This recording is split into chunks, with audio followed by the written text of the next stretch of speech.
여섯째 달에 천사 가브리엘이 하나님의 보내심을 받아 갈릴리 나사렛이란 동네에 가서 다윗의 자손 요셉이라는 사람과 약혼한 처녀에게 이르니 그 처녀의 이름은 마리아라. 그에게 들어가 이르되 은혜를 받은 자여 평안할지어다. 주께서 너와 함께 하시도다 하니 처녀가 그 말을 듣고 놀라 이런 인사가 어찌함인가 생각하매 천사가 이르되 마리아여 무서워하지 말라. 내가 하나님께 은혜를 입었느니라. 보라 내가 잉태하여 아들을 낳으리니 그 이름을 예수라 하라. 그가 큰 자가 되고 지극히 높으신 이의 아들이라 일컬어질 것이요 주 하나님께서 그 조상 다윗의 왕위를 그에게 주시리니 영원히 야곱의 집을 왕으로 다스리실 것이며 그 나라가 무궁하리라. 마리아가 천사에게 말하되 나는 남자를 알지 못하니 어찌 이 일이 있으리이까. 천사가 대답하여 이르되 성령이 내게 임하시고 지극히 높으신 이의 능력이 너를 덮으시리니 이러므로 나실 바 거룩한 이는 하나님의 아들이라 일컬어지리라. 보라 내 친족 엘리사벳도 늙어서 아들을 배었느니라. 본래 임신하지 못한다고 알려진 이가 이미 6달이 되었나니 대저 하나님의 모든 말씀은 능하지 못하심이 없느니라. 마리아가 이르되 주의 여종이오니 말씀대로 내게 이루어지이다 하매 천사가 떠나가니라. 아멘. 하나님께서는 그 하나님의 역사를 이루어가는 과정에서 하나님이 하셔도 될 일을 곧이요 이렇게 부족하고 힘없고 능력 없는 인간을 통해서 일을 하시려고 하더라고요. 사람이 뭐예요? 사람은 완전하지 않습니다. 불완전하고 부족하고 연약하고 그냥 뭐 정말 하나님에 비하면 아무것도 아닌 존재가 인간이잖아요. 아니 인간이라니까 피부에 안 닿는데 저는 그렇더라고요. 저는 아무것도 아닌 존재인데 하나님께서 쓰시겠다고 사용하시겠다고 하나님께서 우리를 불러주셨다는 거 참 축복이 아닐까. 아멘. 하나님은 언제나 그 뜻을 정하시고 그 계획이라고 그래요. 하나님 작정 또는 섭리 하나님 뜻을 정하시고 그 뜻을 정하신 다음에는 뜻을 이루어가는 과정이 있는 걸 섭리라고 합니다. 하나님이 섭리, 직접 개입하셔서 그 섭리의 과정에서 하나님이 직접 오셔서 해도 될 일을 거기다 누굴 쓴다고요? 사람을 써요. 사람을 사용해서 따라합시다. 하나님의 뜻을 이루신다. 인간의 가장 중요한 문제는 죄입니다. 아담과 하와가 하나님의 말씀을 거역함으로 인간에게 죄가 들어왔고 물론 그 죄가 들어오는 과정에는 악한 영들의 작용이 있었죠. 하와를 유혹했던 사탄의 존재, 이 악령의 존재. 우리는 이걸 부정하면 안 됩니다. 하나님이 계신 것처럼 하나님과 정반대되는 역할을 하는 악한 영이 있다는 거 우리 인정해야 됩니다. 이 악한 영들의 존재가 이걸 부정해버리면 하나님도 부정하는 것이 되고 말아요. 영적인 세계를 부정하기 때문에. 그래서 악한 사탄의 유혹 때문에 결국은 우리가 미혹을 받아서 우리가 하나님께 범죄했지만 그 죄의 결과로 인간이 타락을 했다고 하잖아요. 저주받았어요. 저주받은 결과 첫 번째는 뭐냐면 하나님과 단절입니다. 하나님과 이제 끊어졌어요. 원래 하나님께서 인간을 만들 때는 하나님과 소통하고 교통하고 하나님과 대화하는 존재로 만들었거든요. 그런데 죄가 들어온 다음에 첫 번째 나타난 현상이 뭐예요? 하나님과 단절. 온라인이 끊어진 거예요. 이렇게 링크가 해지된 거예요. 하나님과 끊어졌어요.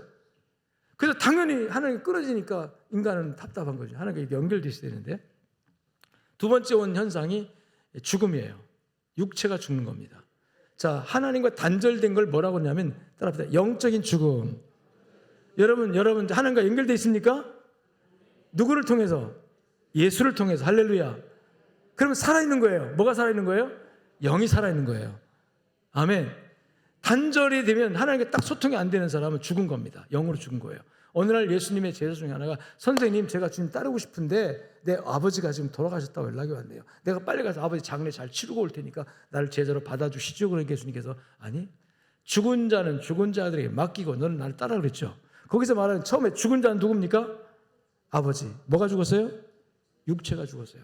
그 다음에 죽은 자들에게 맡기라 하면 누구예요? 내 친척 이웃들. 그죠? 이웃에게 맡겨라. 너 아버지 장례 그에게 맡겨라. 그때 죽은 자는 누굽니까? 무슨 죽은 거예요? 영으로 죽은 거. 너의 아버지 육체가 돌아가셨느냐? 그럼 그 장례를 네가 갈 수도 있겠지만 내 친척이 있고 내 형제 있지 않냐? 그 죽은 자들에게 맡겨라. 넌 날 따라. 이런 말씀을 하세요. 그래서 하나님과 단절의 결과 우리에게 온 것이 육체의 죽음이고, 자, 육체가 죽기 전에 그냥 죽습니까? 늙고 병드는 거예요. 늙고 병드는 것이 죄의 결과. 따라서 하나님과 단절된 결과. 늙고 병들고 죽고. 뭐가 죽어요? 육체가 죽고. 죽음이라는 건 죄의 결과입니다. 죄의 결과예요. 죽음 그러면 뭐가 깔려있다? 죄가 깔려있다. 죽음의 결과예요. 그 다음에 그렇게 육체가 죽으면 영은 어디 갑니까? 이 영은 하나님과 단절되어 있던 내 영은 어디로 가요? 그래서 영원한 죽음이 오는 거예요. 영원한 죽음, 하나님 없는 세계, 거기가 지옥 아닙니까? 하나님 없는 나라로 가는 거예요. 영혼이 살아서 하나님과 연결되어 있던 사람들은 육체가 죽어도 하나님과 연결이 있기 때문에 어디로 가요? 하나님 나라, 천국으로 가요. 아멘. 목사님 가봤어요? 아니, 나 못 가봤어요. 근데 말씀에, 성경에 그렇게 기록되어 있어요. 우리는 성경을 교과서로 믿잖아요. 성경을 못 믿으면 기독교인 아닙니다. 아멘.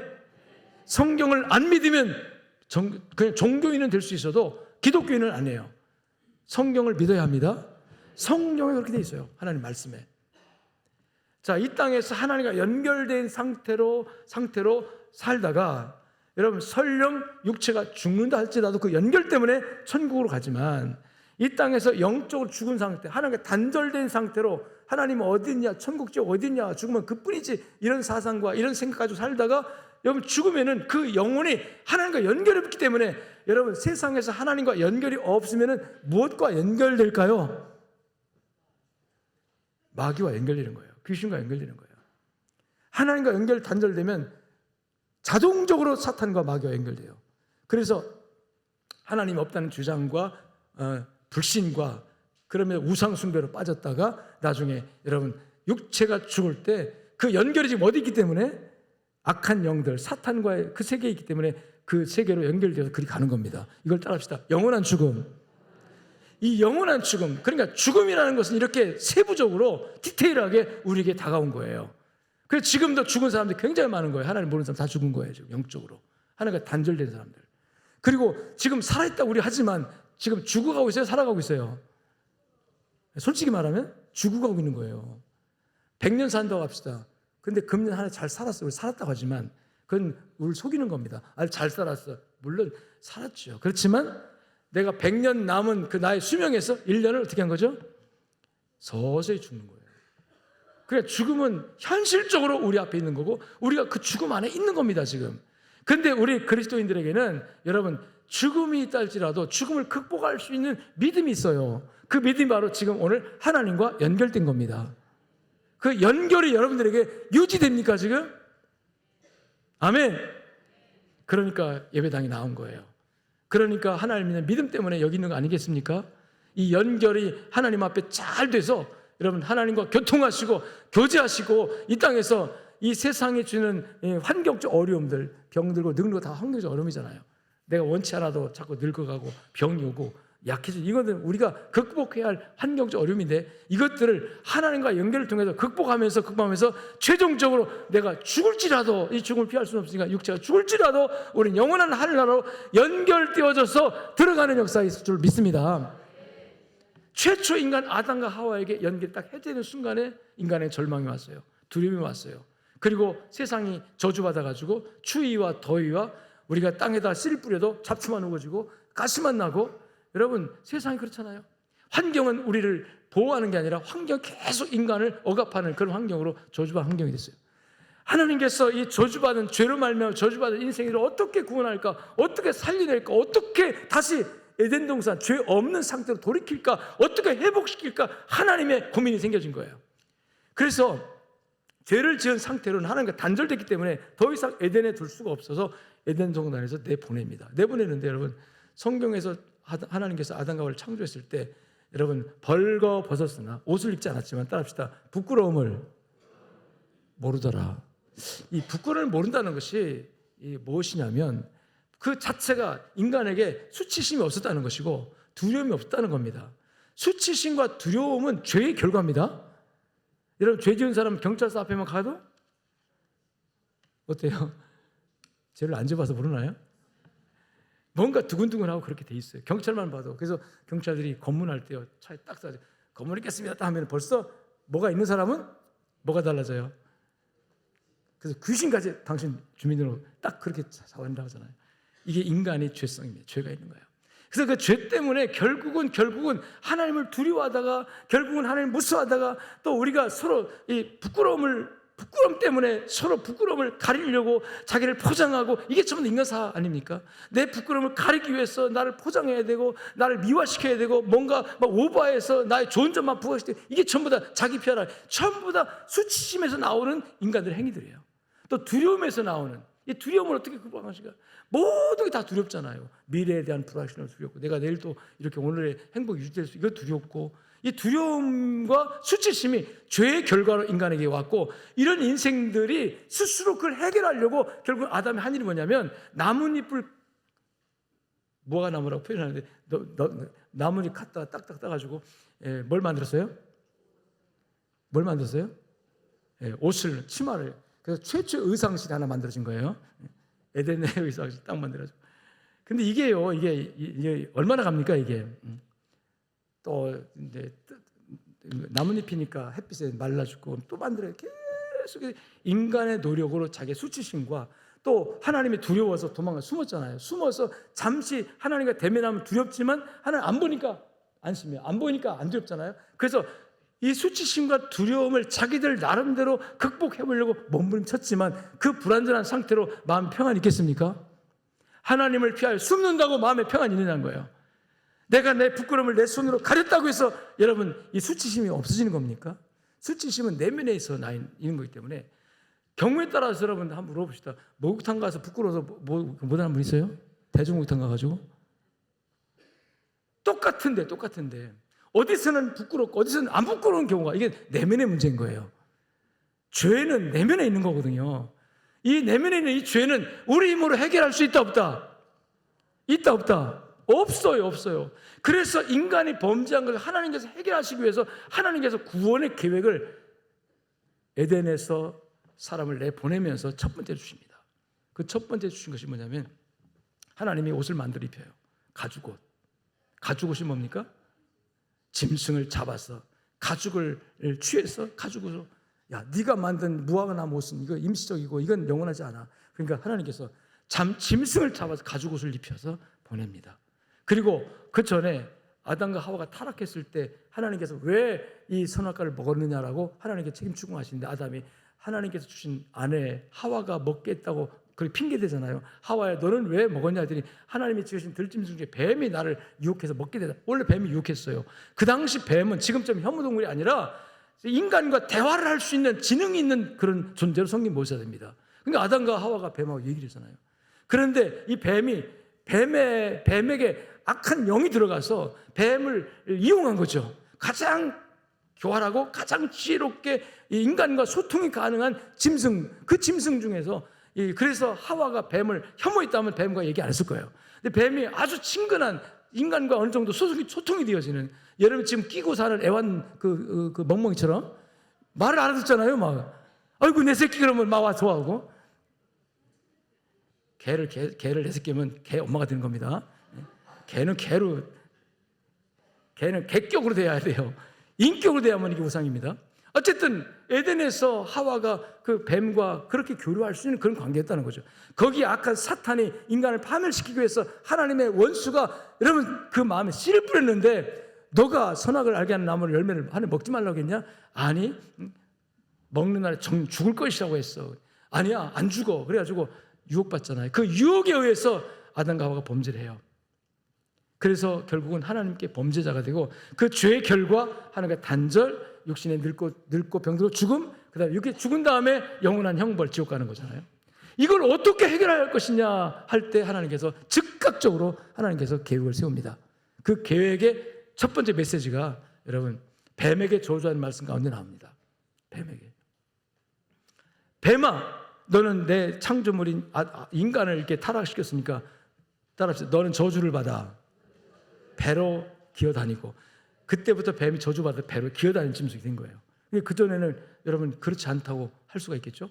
배로 기어다니고 흙을 먹을 것이고, 그리고 너가 여자의 후손의 발꿈치를 물 것이지만 여자의 후손이 너의 머리를 상하게 할 것이다. 이 말씀이요, 최초의 복음입니다.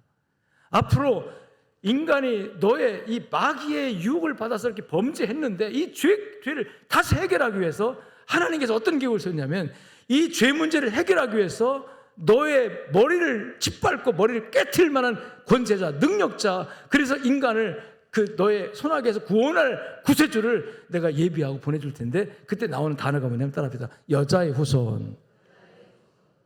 여자의 후손. 이 여자의 후손이라는 것은 여러분 유대주의적 그 역사관에 의하면 항상 족보를 기록할 때도 남성 중심입니다. 아브라함이 이삭을 낳고 이삭이 야곱을 낳고 야곱이 유다를 낳고 이런 식으로 남성 중심으로 늘 표기하는데, 유독 메시아 예언, 즉 구세주를 보내주겠다는 예언에서는 여러분 누구의 후손? 여자의 후손이라고 표현을 해요. 이건 유대주의적 역사관에서 나오는 얘기가 아닙니다. 이건 하나님의 구속사적 역사관에 나오는 거예요. 앞으로 인류를 구원할 메시아는 인간의 방법으로 태어나는 그런 사람이 아니라, 어떤 인물이 아니라 하나님의 특별한 방법으로 남자와 관계없이 여자로의 몸을 통해서 나오는 그 어떤 사람, 그분이 바로 이 죄 문제를 해결할 수 있는 그리스도로 이 땅에 올 거다. 따라서 여자의 후손. 할렐루야. 이런 하나님의 청사진, 구원 프로젝트의 청사진, 즉 인간이 실패한 하나님의 은혜에서 떨어진, 하나님께 단절되고 육체도 병들고 늙고 죽고 그다음에 영원한 사탄의 지옥의 형벌을 받아야 될 인간의 이 문제를 하나님 어떻게 해결할 것이냐는 그 속에 하나님께서 저주의 말씀 같지만 저주하고, 그래서 하와에게, 아담에게 저주하고 뱀에게 저주했지만 그 저주의 말씀 가운데 따라합시다. 구원의 메시지가 들어있다. 할렐루야. 이것이 하나님의 구원 계획이었던 거예요. 그래서 하나님께서 그 하나님의 구원 프로젝트를 딱 발표하신 다음에 그 다음부터 하나님께 계속해서 아까 말한 것처럼 이제 쫓아낼 때 뭘 입혔다고요? 가죽옷을 입혀 보내시면서, 가죽을 입혀 보내서 거기 메시지를 담은 거예요.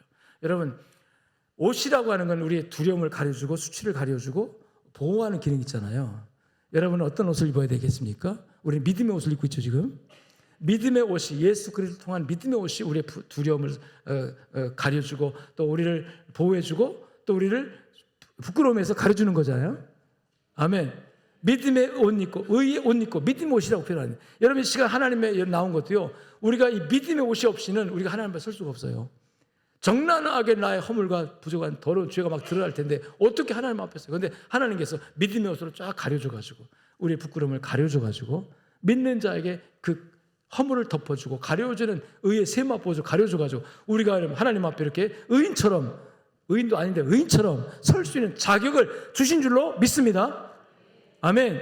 그래서 하나님께서 앞으로 여자의 후손으로 태어나는 그가 인류를 구원할, 인류를 살려낼 수 있는 그 구세주가 올 거라고 하는 메시지를, 그래서 창세기 3장 15절에 가죽옷 얘기가 나오는데, 이 가죽옷이 무엇이냐면 이 저주 나오네요. 머리를 상할 것이요. 자 보세요. 내가 여자와 원수가 되게 하고 내 후손. 이 원수가 누굽니까? 여자와 원수. 사탄과 하나님이에요. 하나님과 사탄과 원수 관계거든요. 근데 내 후손도, 자, 사탄의 후손이 오늘날 많은 영들, 악한 영, 지금도 에베소 6장에 보면 공중 권세 잡은 자라고 표현하면서 공중 권세 잡은 자, 인간 사회에 쫙 권력을 가지고 지금 하나님을 대적하는 일을 하고 있다고 그랬거든요. 여자의 후손은 누구냐면 이제 앞으로 태어날 메시아. 이 메시아, 자, 따라합시다. 예수님을 상징한다. 그 여자의, 뱀의 후손은 여자의 후손의 발꿈치를 물 것이고, 이게 예수님이 십자가 사건을 말합니다. 그리고 여자의 후손은 뱀의 머리를 상하게 할 거다. 너는 그의 발꿈치를 상하게 할 것이다. 그러나 그 여자의 후손은, 자, 여자의 후손으로 태어나는 그분이 누굴까요? 예수님이십니다. 예수님은 남자의 후손이라고 표현하지 않습니다. 이스라엘의 족보에는 전부 다 남자가 남자를 낳고 이렇게 아브라함, 이삭을 하듯이 표현되는데 예수님에 관하여는 남자 이름을 걸어요. 여러분, 예수님의 육신의 아버지가 요셉인데 요셉은 예수님의 아버지가 아닙니다. 그냥 법적으로 자격만 획득할 뿐이에요. 하나님께서 예수 그리스도를 이 땅에 보내실 때 남자와 관련 없이, 할렐루야. 그래서 그런 역사를 가운데 어느 날 이사야 선지자가 나타나서 예언을 하나 합니다. 이사야 7장 14절 말씀 보면 같이 읽어봅시다. 시작. 그러므로 주께서 친히 징조를 너에게 줄 것이다. 보라, 처녀가 잉태하여 아들을 낳을 것. 이게 이제 구체화되는 겁니다. 여자의 후손이라고 창세기에서 처음으로 인류 구속, 인류 구원의 프로젝트를 발표하실 때 여자의 후손이라고 표현됐던 그 말씀이 이제 여러분 이사야 선지자에 와서 몇백 년 후에 와가지고 좀 뭐라고 표현돼요? 처녀라고 표현되는 거예요. 처녀가 잉태하여 아들을 낳을 것이다. 이렇게 표현되는 거죠. 근데 이 이사야 선지자가 저런 예언을 한 다음에 약 700년 지나서 어느 날 갑자기 베들레헴의 한 처녀에게 천사가 나타나요. 그 처녀가 마리아죠. 마리아에게 딱 천사장이 나타나서 마리아요, 은혜를 받은 자요, 평안할지어다. 마리아는 갑자기 자기에 나타난 천사의 모습을 보면서 놀래죠. 따라합시다. 은혜를 받은 자요, 평안할지어다. 자, 은혜를 받은 자라고 말해요. 깜짝 놀랐죠, 마리아가. 결혼하지도 않고 순교를 잃지도 않은 이 여자가 여러분 이 마리아였습니다. 근데 와서 뭐라고 말합니까? 내가 아들을 낳을 것이다. 마리아에게 아들을 낳을 것이다. 마리아가 그 말을 받아들일 수 있겠어요? 절대로 못 받아들입니다. 오늘 본문에 여러분 다 읽었는데요. 그 말씀에 보면 어떻게 이런 일이 내게 있겠습니까? 나는 남자를 알지 못하는, 남자는 전혀 알지 못하는 여자입니다. 할 때 이 알지 못한다, 안다라는 이 단어가 헬라어로 기노스코라는 단어입니다. 이 기노스코라는 단어는 아는데 그냥 단지 여러분 지식적으로 누구한테 들어서 아는 그 정도가 아니라 실제 만나보고 대화해보고 안아보고 뭐 이런 경험에 의한 암. 여러분 난 누구 알아. 여러분 내 누구 알아 하면 여러분 어때요? 다 알죠? 이순신 장군 아십니까? 모르는 분 있어요? 이순신 장군 모르면 간첩이에요. 예. 다 알잖아요. 다 알죠? 아멘. 다 알아요. 나 압니다. 그럼 이순신 장군 혈액형 뭐였었어요? 그렇게 들어가면 골치 아픈 거예요, 이제. 예. 골치 아픈 거예요. 예.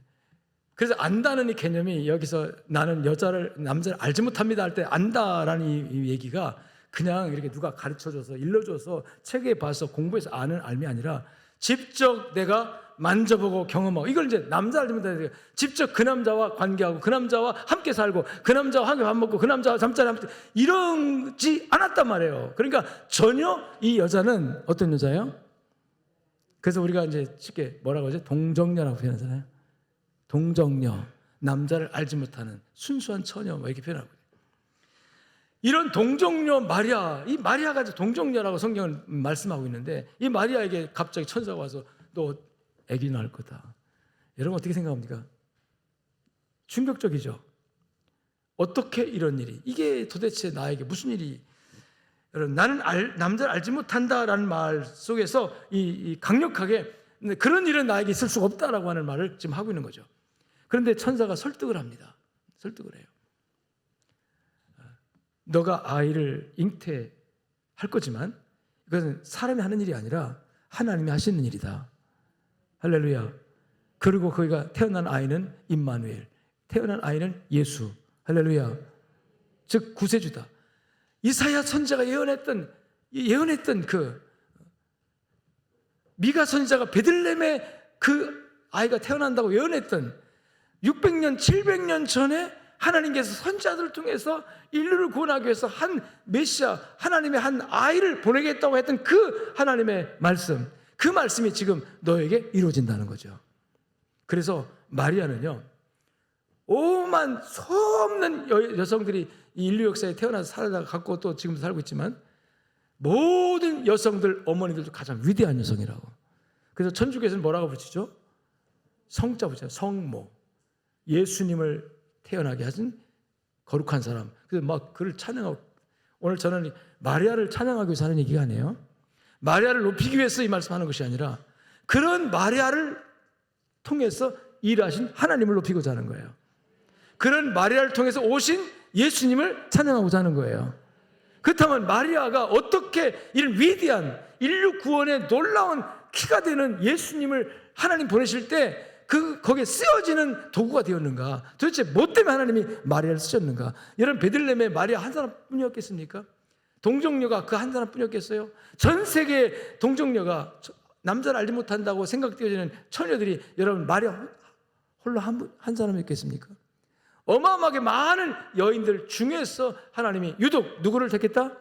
마리아를 택했다. 할렐루야.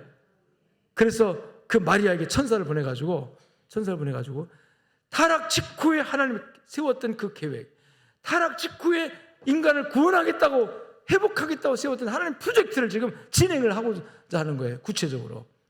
그래서 하나님의 놀라운 이 구원 계획에 마리아는 하나님의 손에 붙들려 따라합시다. 사용되어집니다. 쓰여집니다. 아멘. 그래서 오늘 말씀의 중심을 마리아를 사용하신 하나님, 도대체 마리아를 사용하신 근거는 무엇이냐? 이 말씀 가지고 오늘 우리가 성탄절을 앞두고 하나님께 은혜를 받고 또 주님의 손에 붙들려 쓰임받는 여러분 되시길 그냥 축원합니다. 몇 가지만 말씀드리고 하는데요. 첫 번째 따라합시다. 하나님의 은혜다. 천사가 와서 너걸 또 한 얘기가 뭐예요? 은혜를 받은 자요. 아멘. 마리아가 하나님이 계획하신 구원 계획 제가 한번 해볼게요.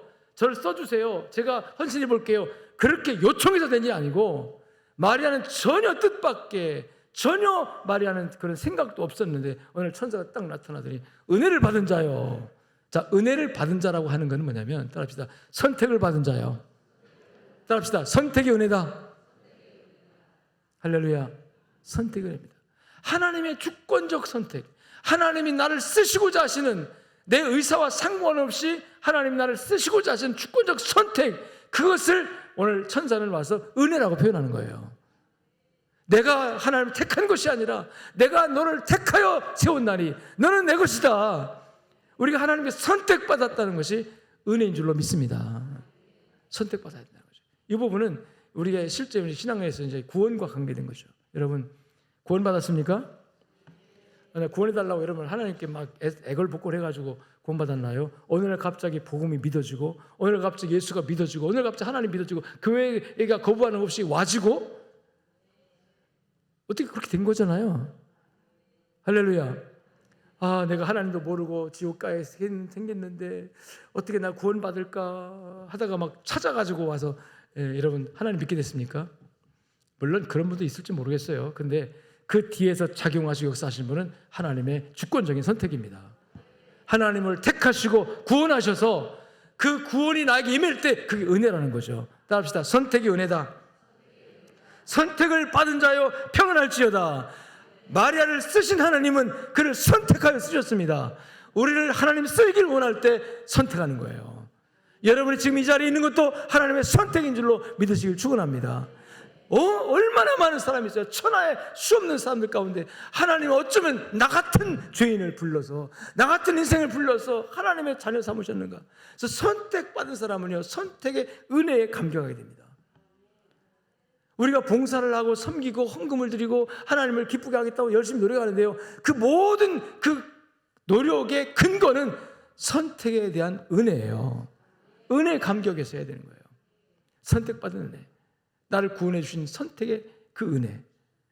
우리는 죄 가운데서 이미 영적으로 죽어 있었기 때문에, 하나님과 단절되어 있었기 때문에 내가 죽어 있는지조차도 모르고 지옥으로 달려가는 그런 존재들이었었어요. 근데 하나님 오셔서 성령을 통해서 나를 깨워주시고 나를 예수 믿도록 내 마음과 생각을 열어서 복음을 받아들일 수 있도록 내 의지를 작동시켜서, 아멘, 그래서 예수님을 영접하고 하나님을 믿을 수 있도록 나를 택해 주시고 나에게 은혜를 주신 그것이 여러분의 하나님의 도구가 되는 첫 번째 근거입니다. 할렐루야. 이 선택은 나의 조건에 의해서가 아니라 하나님의 주권적 선택이다.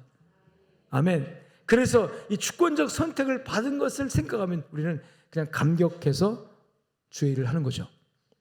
아멘. 여러분, 이 마리아에게 은혜를 받은 자의 평안할지어다 하니까 마리아가 깜짝 놀랍니다. 천사가 자신에게 나타나 이렇게 이런 말을 하는 것 자체가 도대체 이해를 할 수 없는 거죠.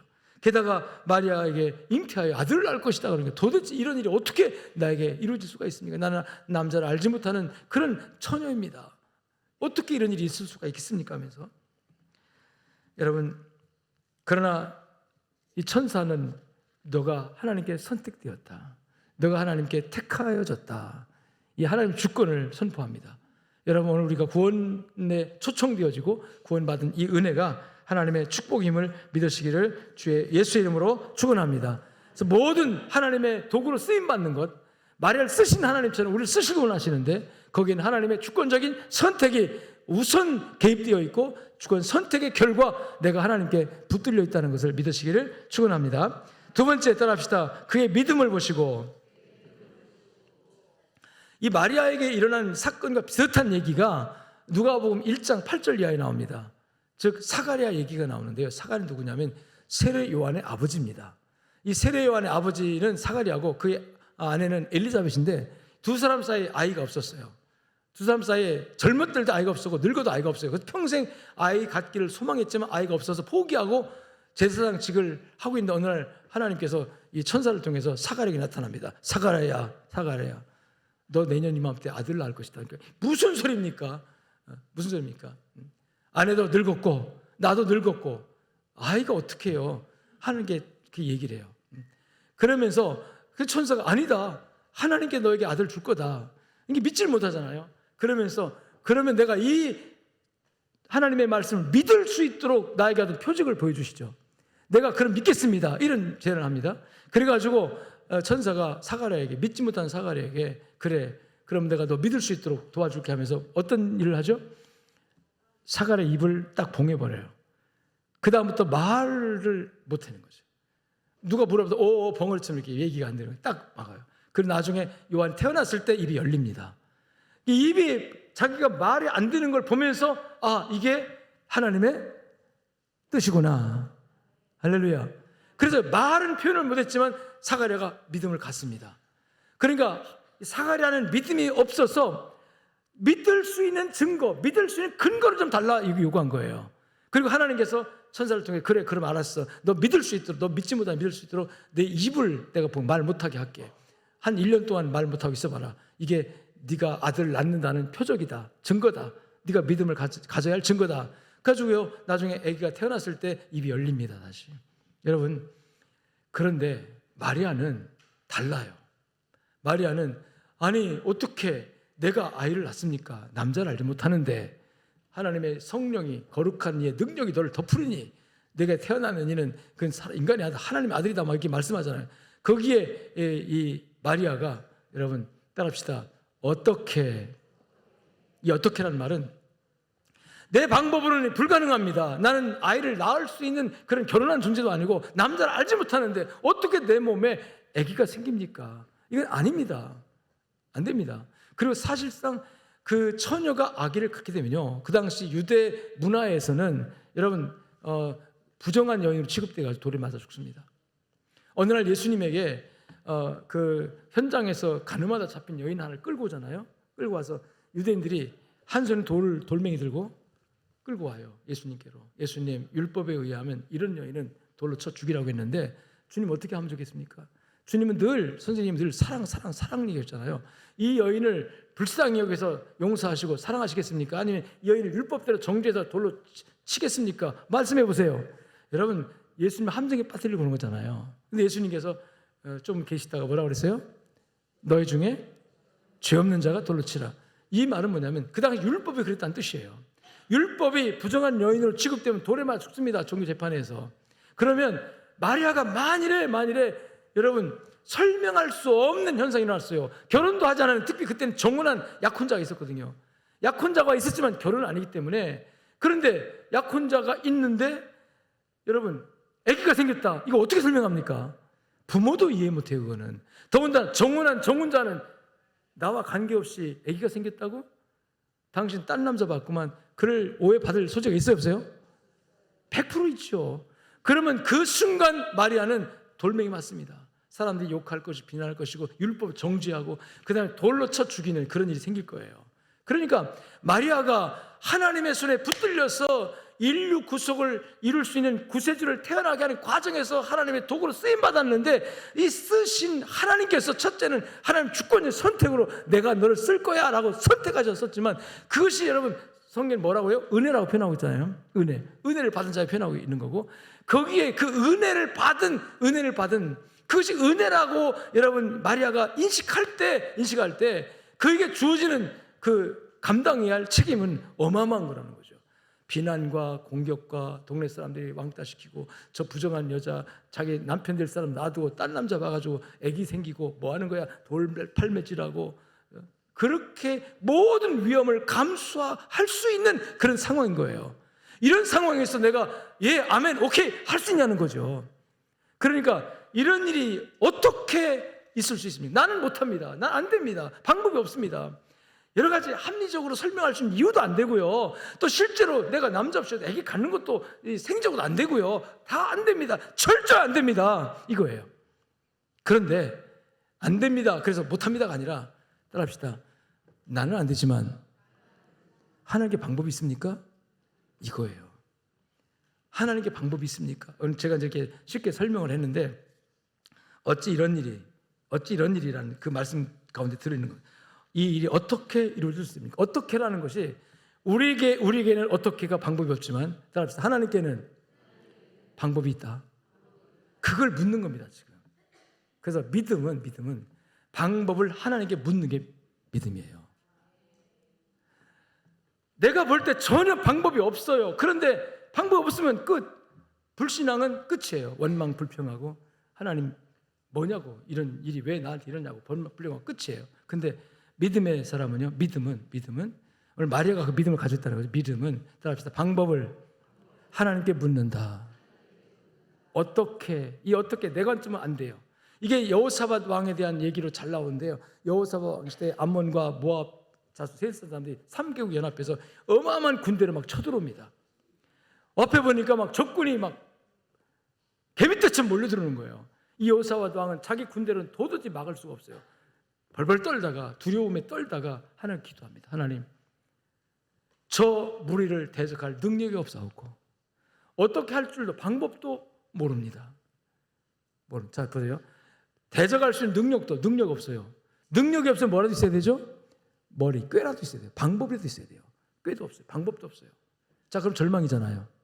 힘도 없고 능력도 없고 어떤 방법도 없는데 어떡하라고요? 그러면 대부분 믿음이 없는 사람들은 원망합니다. 불평합니다. 그 이스라엘 백성들 홍해바다 앞에서 나타난 현상이에요. 홍해바다 무슨 방법을 저 바다 건너갑니까? 방법이 없어요. 인간적 방법이 없어요. 그래서 모세 원망하고 모세 멱살 잡고 막 돌로 치려고 그러잖아요. 이 인간적인 방법이 없다는 게 문제예요. 그러나 따라합시다. 믿음의 사람은 그 방법을 하나님께 묻습니다. 마리아가 그런 거예요. 하나님, 천사여, 그런 좋은 일을 하겠다고 하나님 하시지만 난 방법이 없습니다. 난 아기를 낳을 수가 없어요. 어떻게 지금 아기 나오면 내가 그 부담해야 할 위험 부담이 너무 크고 실제로 내가 남자도 알지 못해 어떻게 아기가 내게 생깁니까? 못합니다가 아니라, 자, 나는 방법이 없지만 따라합시다. 어떻게 하시려고 하십니까? 바로 그거예요. 아멘. 자, 따라합시다. 믿음은 방법을 하나님께 묻는다. 이게 하나님께 묻는 게 뭐 하는 걸까요? 기도하는 겁니다. 하나님께서 이미 약속했잖아요. 하나님께서 은혜를 받은 자요, 넌 선택받았다.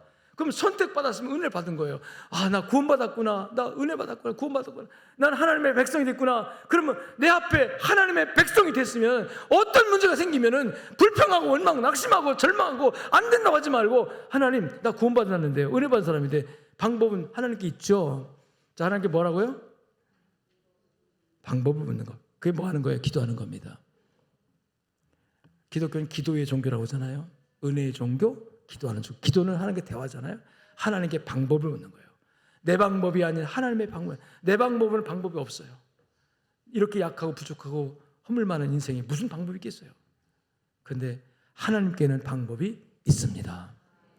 하나님의 지혜가 임할 때, 하나님의 은혜가 임할 때, 하나님의 능력이 임할 때 그 방법이 보이는 거죠. 제가 초기에 시골교회 목회할 때요, 집사님 남편이 한 분이 돌아가셨는데 장례식을 저보고 해달래요.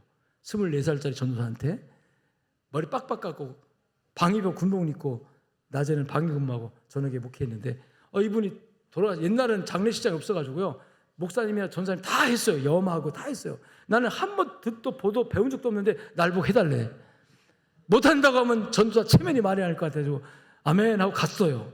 갔더니 거기 막 동네 갓쓴 노인들이 쫙 방에 앉아있고 앞에 시신이 있는데 그걸 또 어떻게 하라고 하니까 보니까 살찌면도 있고 뭐 솜도 있고 뭐 수의도 갖다 놓고 막 되더라고요. 그래서 그냥 되는 대로 막 했죠. 그랬더니 뒤에서 수군대는 거예요. 아닌데, 저거 아닌데, 저렇게 하는 거 아닌데. 동네 사람 수근수근 대는데 막 여름인데요, 더워서 땀 나는 게 아니라 식은땀이 나면서 뭐 달달 떨면서 주여 큰일 났습니다. 이 난관을 어떻게 해결하면 좋겠느냐. 이걸 어떻게 방법이 없던 거예요. 그렇다고 모르겠다고 어른들이 와서 하시라고 그럴 수도 없잖아요. 체면에.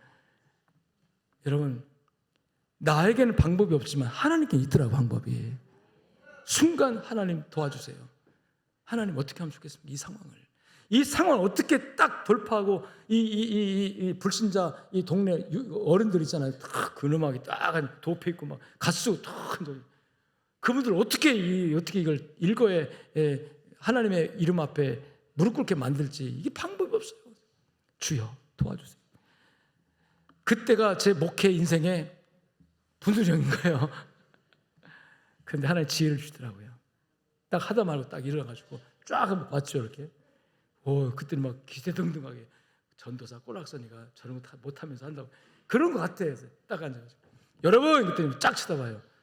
이 장례식은 기독교식입니다. 간단한 것 같죠? 기독교식입니다. 그렇게 딱 한번 했더니 기독교식이래. 누가 봐도 기독교식이래. 옛날에 어릴 때 순진했잖아요. 또 기독교식이래. 내 마음대로 다 했어요. 그래서 다 했는데 다 기독교식이래. 다 넘어가더라고요. 여러분, 하나님의 지혜 아닙니까? 하나님께는 방법이 있습니다. 내 방법대로 안 된다고 낙심하지 마세요. 우리는 선택받았습니다. 하나님의 일꾼으로, 하나님의 자녀로 하나님의 구원의 은혜를 우리에게 주셨어요. 예수를 통해서.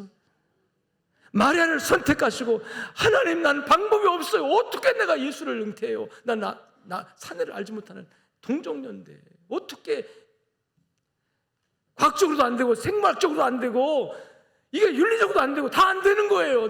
그렇다고 내가 딴 남자 통해서 아기를 낳아요? 안 돼요. 이거 아니겠습니까? 근데 안 된다고 하지 않고 따라합시다. 하나님의 방법은요. 할렐루야. 여러분 삶 현장에 하나님의 방법이 동원되기를 주님 축원합니다. 하나님의 방법을 동원하려고 하면 기도가 필요하다는, 기도가. 하나님께 묻는 기도, 내 고집만 점철시키려고 하는 기도가 아니라 하나님 어떻게 하면 좋을까요? 하나님 일러주세요. 깨닫게 해주세요. 지혜를 주세요. 여호사밧이 그랬잖아요. 하나님, 난 아무런 방법이 없어요. 저 어마무시하게 몰려오는 적군을 대적할 만한 능력도 없사옵고 어떻게 할 방법도 없어서 내가 절망이지만 내가 왕으로서 절망하면 백성이 어떻게 됩니까? 그러면서 하는 말을 따라합시다. 주만 바라보나이다. 이게 기도하는 거 아니에요? 주만 바라보는 거.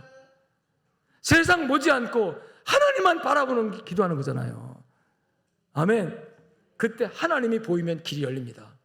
그때 하나님이 보이면 문제가 해결돼요. 하나님이 안 보이면 해결이 안 되는 거예요. 여러분, 마리아의 믿음, 어떤 상황 속에서도 하나님께 의존하고 하나님께 방법을 묻는 믿음. 여러분, 실제 삶 현장에서 이런 일이 있을 때 하나님께 방법을 물으시길 축원합니다. 하나님 의존하시고 하나님 바라보시고 하나님 살아계시고 나를 선택하신 분이잖아요. 구원 받았으니까 이 구원받은 나를 하나님이 붙들고 쓰실 것이다. 하나님 나를 써주세요. 아멘. 세 번째로 따라합시다. 그의 순종을 원하셨습니다. 순종을 사용하신 거죠.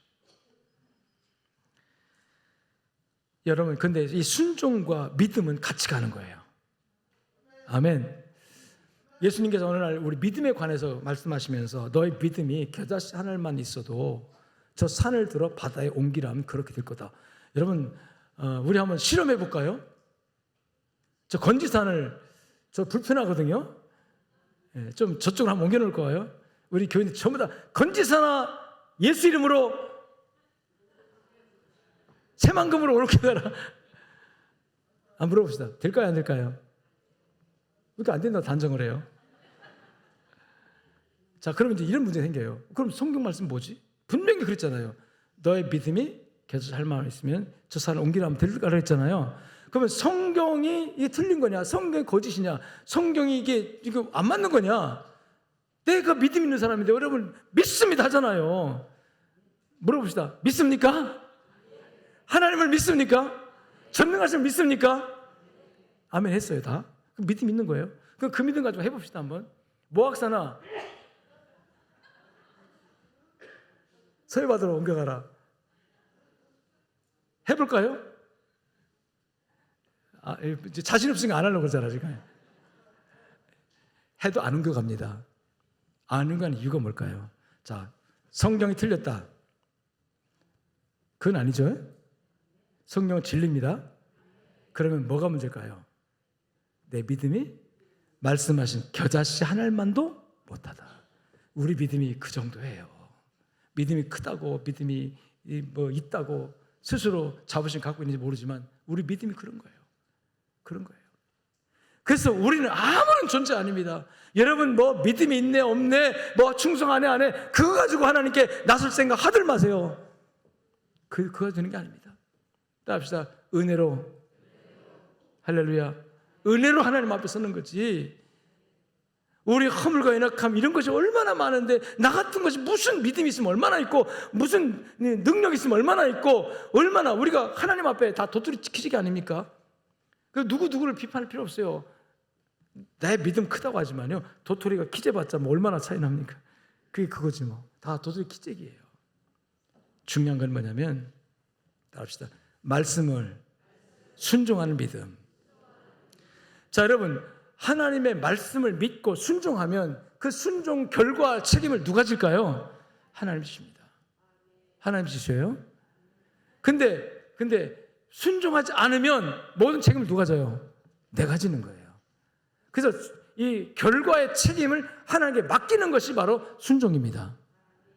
하나님께 순종을 얼마나 좋아하시는지, 즉 말씀에 따른 실천을 얼마나 좋아하시는지 야고보 사도가 이렇게 말을 해요. 믿음이 있노라 하고 실천이 없는, 순종이 없는 아무개야, 내 믿음을 한번 보여주어라, 증명해봐라. 그러면서 나는 내 순종으로, 내 실천으로 내 믿음을 보이리라. 그러면서 행함이 없는, 순종이 없는, 실천이 없는 믿음은 그 자체가 죽은 것이다. 여러분 죽은 믿음 가지고 천국 가겠습니까? 능력이 없는 믿음 가지고 우리가 승리하겠냐는 거죠. 살아 움직이는 믿음, 역사하는 믿음, 그 믿음은 바로 실천이 있는, 실천이라는 것은 말씀의 순종을 실천이라고 합니다. 그냥 막연한 실천을 말하는 게 아니라 내게 주어진 말씀을 믿고 그대로 순종하는 것이 실천이에요. 아멘. 마가복음 5장 34절 말씀 보면 어느 날 어떤 여인 하나가 예수님께로 옵니다. 이 여인은 불쌍한 여인이에요. 12년 동안을 피를 흘리는 병을 앓고 있어요. 이 혈루증이라고 하는데요. 여자들이 피를 하혈한다는 얘기거든요. 계속 피를 쏟아내요. 이게 그니 12년을 그렇게 앓았으면 피골이 상접하고 정말 마른 뼈다귀만 남아있을 것 같아요. 다 먹으면 먹은 대로 다 피를 쏟아버리니까. 게다가 지금처럼 위생관리 잘 할 수 있는 이런 게 있으면 모르지만 목욕이나 제대로 합니까? 맨날 옷 입으면 피를 흘려가지고 어떻게 또 닦고 어떻게 하다 보면 여러분 그 몸 자체가 냄새나고 더럽고 위생적으로 불결하고, 그래서 이 피 흘리는 이 혈루증 환자를 성경 율법에서 부정한 자라고 정죄해버립니다. 부정하다. 그러니까 또 이 의식적으로 윤리적으로 사람들이 부정한 자 취급받고 본인은 늘 피를 흘리는 병을 앓고 있으니까 건강이 아주 최악이고, 이 사람에게 희망이 있겠습니까? 삶의 희망이 있겠어요? 또 그걸 해결하려고 얼마나 많은 의원을 찾아가고 병원을 찾아가고 또 돈 다 허비하고 이제 아무것도 없어서 구걸할 수밖에 없는 그런 처지에 있는 한 불쌍한 여자가 주님을 만났어요. 근데 주님 주변에 많은 사람이 있기 때문에 앞으로 나설 수는 없어요. 왜? 부정한 여자로 인정이 되기 때문에 돌 맞을 수 있거든요.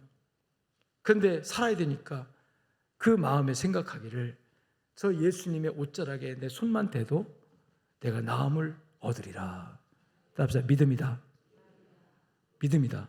예수님께서 그렇게 얘기하잖아요. 야, 손만 대, 내가 고쳐줄게. 그렇게 했어요, 안 했어요? 안 했어요. 근데 믿어진 거예요. 이게 축복입니다. 답시다. 믿어진 게 축복이다. 누가 가르쳐준 게 아니에요. 야, 어떤 제자가 야, 너 고침받고 싶으면 가서 예수님 옷자락 손대. 가르친 게 아니에요. 자기가 믿어진 거예요. 이 믿어진 은혜가 선택받은 사람에게 주어지는 겁니다. 예수님께서 갑자기 자기 몸에 능력이 강한을 감지하셨어요. 그 말씀합니다. 누가 내 몸에 손을 대었느냐. 아유, 선생님, 지금 사람이 이렇게 막 밀려서 누가 부딪혔겠죠. 손댄 사람 없습니다. 아니, 누군가 내게 의도적으로 손을 댔다. 그렇게 되니까 이 여자가 주님의 말씀 듣고, 선생님 죄송합니다. 이 부정한 여인, 부정한 제가 주님 몸에 손댄 거 죄송합니다. 뭐 그렇게 할 수밖에 없어요. 그 당시 부정한 여인으로 취급을 받았기 때문에. 근데 그 여인에게 주님 하신 말씀이, 여러분, 여자여, 따라, 내 믿음이 너를 구원하였느니라. 할렐루야. 따라, 내 믿음이 너를 구원하였느니라. 이 구원이라는 말은 그 질병에서 놓여 건강을 받았다는 뜻이죠. 꼭 그것만을 얘기하는 거 아니에요. 영적인 구원입니다. 죄 사함을 받았느니라. 그리고 내 질병도 치유함을 받았느니라. 아멘. 이것이 믿음이라면, 여러분, 이 믿음을 주님께서 우리에게 세워주시기 위해서 얼마나 주님께서 우리에게 요구하신지 아십니까? 제자들에게 주님께서 누가복음 20장 30절에 보니까 내가 너희를 위하여 따라합시다. 믿음이 떨어지지 않기를 기도하였노라.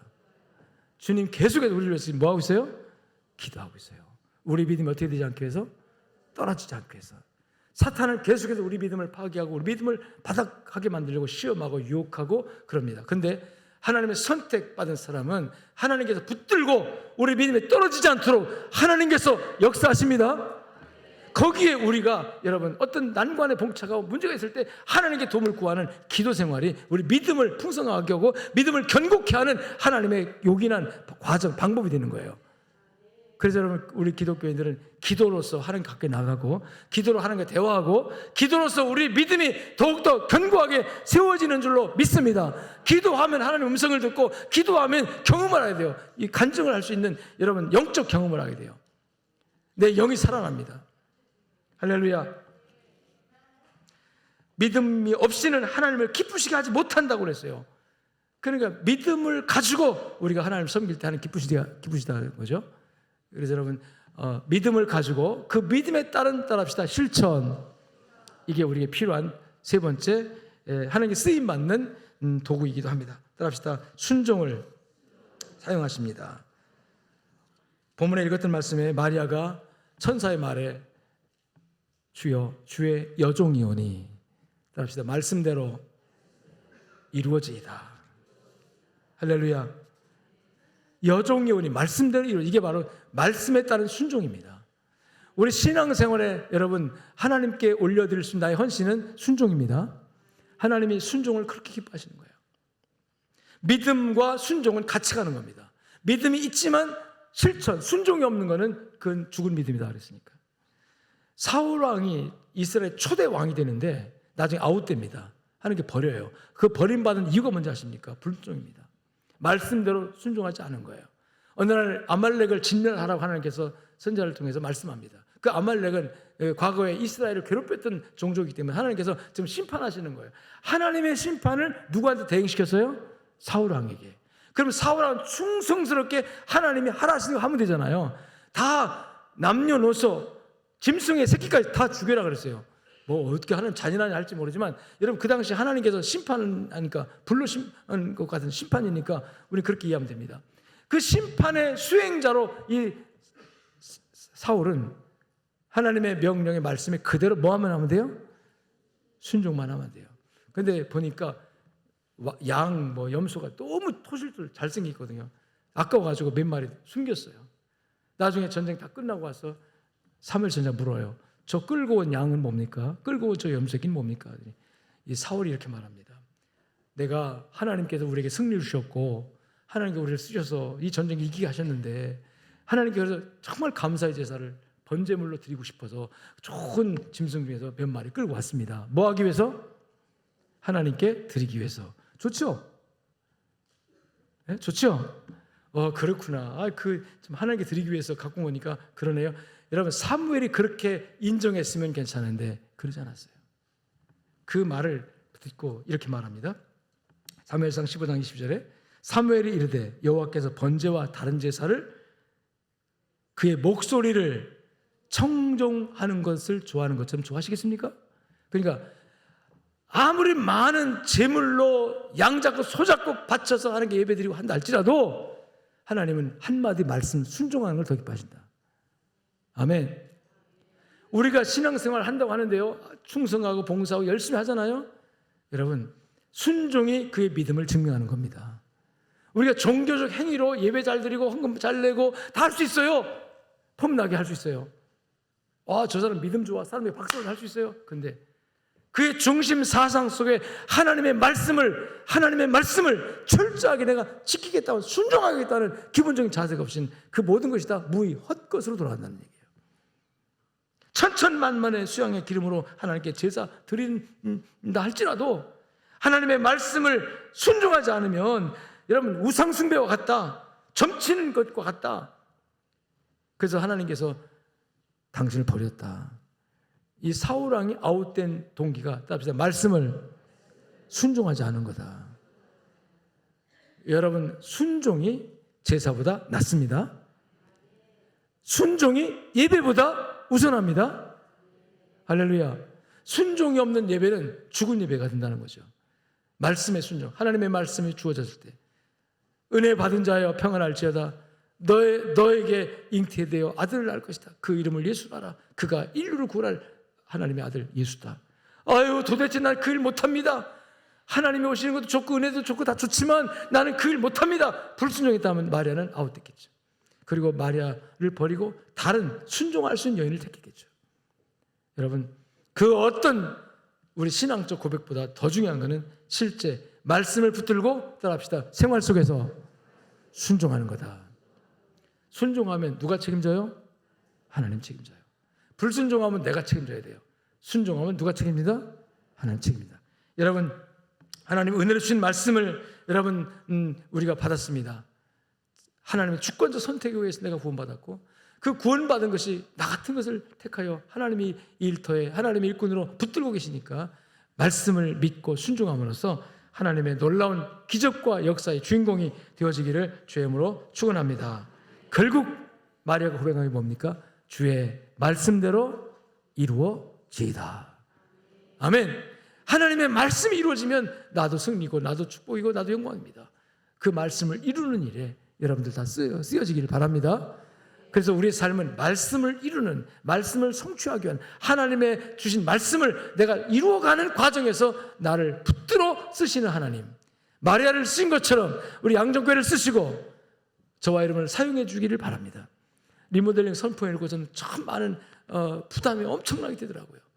우리 장로들과 늘 기도하고 또 이 합의하는 과정에서 여기까지 왔는데, 그렇지만 담임 목사로서 얼마나 많은 부담이 되겠어요. 이걸 이룰 수 있을 것인가? 우리 교인들이 따라올 것인가? 우리 교인들이 함께 동참할 것인가? 도대체 한다고 하면 몇 사람이나 같이 할 것인가? 너무나도 마음이 무겁고 힘들고 또 그랬었어요. 근데 하나님께서 일단은 우리 당회원들의 장로들 마음을 다 하나로 묶어서 누구도 하나 이견을 내지 않고 같이 가게 하시면 감사드리고, 또 우리가 3주 작전기도 하면서 하나님이 우리 말씀 주시면서 은혜 받게 하시면 감사드리고, 이 일을 하나님이 주도적으로 역사하신다고 믿습니다. 여러분, 우리가 이 세상에서 몇 년이나 살겠습니까? 저도 우리 양정교회 앞으로 섬길 거 10년도 안 남았어요. 5년 좀 더 남았어요. 제대로 한다 할지라도. 나를 위해서라면 안 하고 싶어요.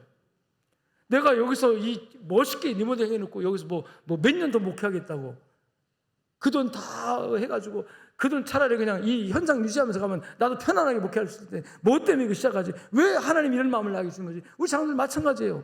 우리 세대로 여러분 우리가 여기서 뭐 얼마나 많이 누리겠다고, 이 환경도 뭐 우리가 나쁘진 않잖아요.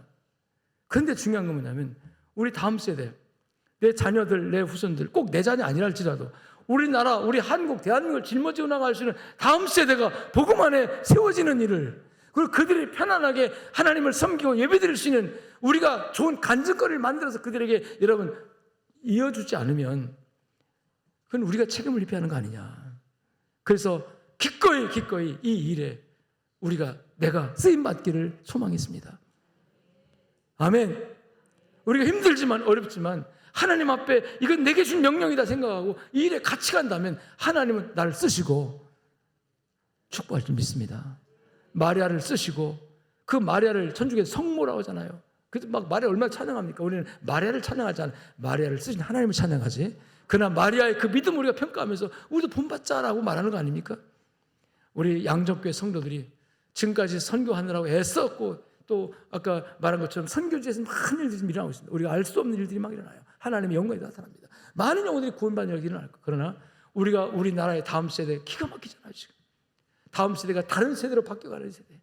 우리 청년들이, 우리 주일학교 아이들이 다른 세대로 바뀌어가는. 어느 날 새 가족이 들어왔어요. 내가 새 가족 면담하면서 거기 초등학교 4학년짜리 5학년짜리 그 어린 아이가 인데 왔더라고요. 얘 이리 와. 그리고 그래서 아이고 이쁘네 하고 머리를 쓰다듬었어요. 뭐라는지 아십니까? 왜 성추행하세요? 바로 엄마도 있고 바로 앞에서 머리 이쁘다. 너 이리 와. 너 교회도 나오고 엄마가 등록해서 이쁘다. 머리 한번 쓰다듬었어요. 애가 딱 그래서 왜 성추행하세요? 응? 엄마는 무안하고 미안해가지고 막 그러고 있고, 나도 어떻게 말할지 모르겠더라고요. 지금 그런 세대입니다. 순진난만하고 천진난만하게 정말 잘하면서 말씀으로 양육되어야 할 우리 다음 세대가 뭔가 지금 서로 미워하게 만들고 서로 의심하게 만들고 서로 막 이 마음이 그냥 얼마나 찢어지고 있는 이런 세대로 이 아이들이 막 흘러가고 있는 이 시대를 보면서 과연 교회가 해야 할 일이 무엇인가? 먼저 믿는 우리 이 기성세대가 도대체 뭘 남기고 가야 되나? 이런 고민을 하지 않을 수가 없는 거예요. 여러분, 우리 한 시대를 살다가 가고 나서 다음 시대가 일어났을 때 정말 하나님 볼 때 그래, 너가 살아온 그 시대를 통해서 이 다음 시대 이렇게 잘 키워졌다라고 하는 일에 우리가 쓰임 받았으면 좋겠습니다. 이 리모델링 하는 거 그런 취지에서 하는 거. 또 하나는 내 영혼의 리모델링이다. 영혼. 우리가 정말 말씀으로 믿음으로 견고하게 세워야 돼. 예수님도 내 믿음이 떨어지지 않기를 위해서 기도했노라는데 우리도 내 믿음이 떨어지지 않기 위해서 내 눈물과 땀과 얼마간의 물질을 들여서 내 믿음을 세울 수 있다면 그보다 더 값진 일이 어디 있겠는가? 이런 일을 여러분 하나님 우리에게 주신 은혜로 알고 사명으로 알고 함께 감당할 때 하나님 영광이 되고 복이 될 줄로 믿습니다. 하나님 아버지 감사합니다. 주님 말씀 붙들고 천국 갈 때까지 주님은 우리를 위해 구원의 계획을 세우시고 그 구원 계획 속에서 선지자를 통해서 동정녀 탄생을 이구하시고 동정녀 탄생을 하는 과정에서 마리아를 선택하셔서 그 은혜를 주시고 그가 주님 어떻게 하면 되겠습니까? 방법을 하는 게 찾게 하시고 하나님께서 성령을 통해서 동정녀 마리아를 통해서 우리 예수님 오셨고 우리가 그 예수님을 통해서 구원받아 하나님의 자녀가 되었습니다. 이 은혜를 누리는 우리가 이제 우리의 믿음이 다음 세대까지 어떻게 연결될까를 오늘 나의 믿음을 지키고 내 믿음을 다음 세대로 물려주는 일에 우리가 관심을 갖고 같이 기도하면서 헌신할 수 있는 우리 모두가 될 수 있도록 하나님 아버지 주권적으로 선택받으면 은혜이고 그 하나님께서 붙들어 주시면 은혜이고 또 우리를 사용하시면 은혜여서 은혜 앞에 설 수 있는 양정이들 되어지도록 축복하여 주옵소서. 예물 드리고 나오는데 이 예물 가운데 임재하시고 영광 받으시고 우리 성도들이 신앙 고백으로 받아주시옵소서. 감사하며 예수 이름으로 축복하고 기도 올리옵나이다. 이제는 살아계신 우리 주 예수 그리스도의 은혜와 하나님 아버지의 무한하시고 극진하신 사랑과 성령님의 위로 교통 충만 역사하심이 말씀을 붙들고 나가는 모든 주의 백성들 머리 위에 저들의 가정과 삶의 현장 속에 이제부터 영원토록 함께 있을지어다. 아멘.